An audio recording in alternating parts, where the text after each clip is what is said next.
There are loads of things that a good father or a good father figure would have been able to teach you and I. How to protect the family, how to be handy, how to speak to women, how to compete and have pride and so on. But more than anything, there are a few words that would have made such a big difference to hear during our development. And those words are attaboy and go on son. You see, a boy receives validation for very different things from his mother than he does from his father. His mother will praise qualities such as empathy, care, compassion when she sees them in him. Now, if your upbringing is anything like mine, you've had plenty of that praise from your mother. And those traits are definitely very important, but you and I know that you just grow up very incomplete as a young man. Now compare that to the father's approach to praise. What qualities will he reward in his young son? Qualities such as protecting his mother and his siblings, completing a hard task, potentially a dangerous task, competing. Tasks that display competence, strength, and stoicism are very highly rewarded by fathers, but usually lamented by the mothers because there's some element of grit and risk to them that she wants to keep the child away from. Jordan Peterson puts this brilliantly in one of his lectures. He says, an overprotective mother's approach is along the lines of, I'll never let anything happen to you. While a father's approach is, I'll make you strong so that any number of things can happen to you. Very different takes. Looking back on my own upbringing, I've definitely had more praise from my mother for things such as empathy, showing compassion and care, than I did for competing or doing something physical. And as I hit my late teens and early 20s, I was very deep into the self-development sphere. I was looking at guys such as David Goggins, Jocko Willink, all of these guys who were preaching discipline and ownership and going hard at life and building up the mental toughness and being physically strong. And I loved the message. I really took to it. And I developed this idea that, I should go through things and pick up some bruises along the way. And that's how I'm going to forge myself into the man I want to be. And this really came at odds with my mother's take on protecting me. She wanted me to avoid pain and suffering and not risk having a hurtful experience, whether that would be in a relationship or in an activity that I was doing, such as kickboxing. That caused a few conflicts.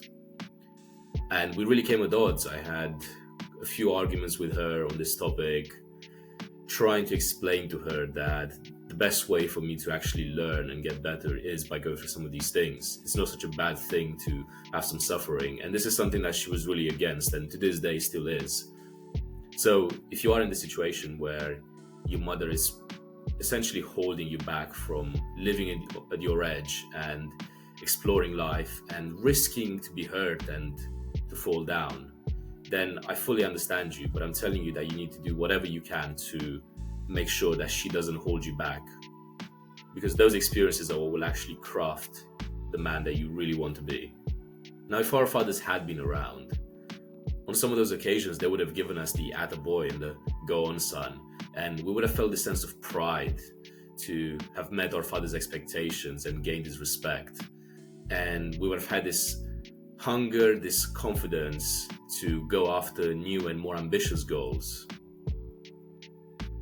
That would have been such a beautiful thing. So we've been deprived from that feeling, and we feel somewhat castrated. So the second best thing that you can do is to impose some of these standards on yourself and to give yourself the praise and the validation when you do something like exhibiting a masculine trait and achieving an objective.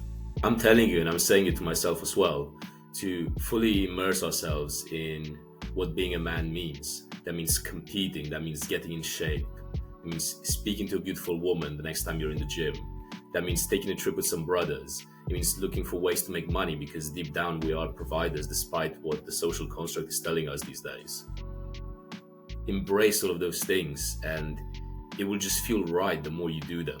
You should also keep an eye out for mentors in your journey, whether that be a teacher if you're still studying, a manager at work, a sports coach, a more distant relative such as an uncle or grandparent, or someone completely random that you really respect and admire, and try and learn from them.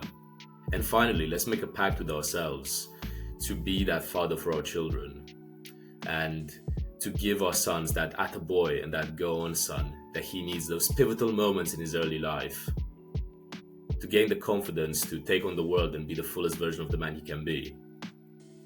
If we don't have it, then let's make sure that they do. If you can relate to any of this, then give the video a like and subscribe so you don't miss more videos like this. As always, you can join our communities using links in the description, as well as booking a one-to-one coaching call with me where we can talk about anything to do with being raised by a single mother. I'll see you in the next video, bro.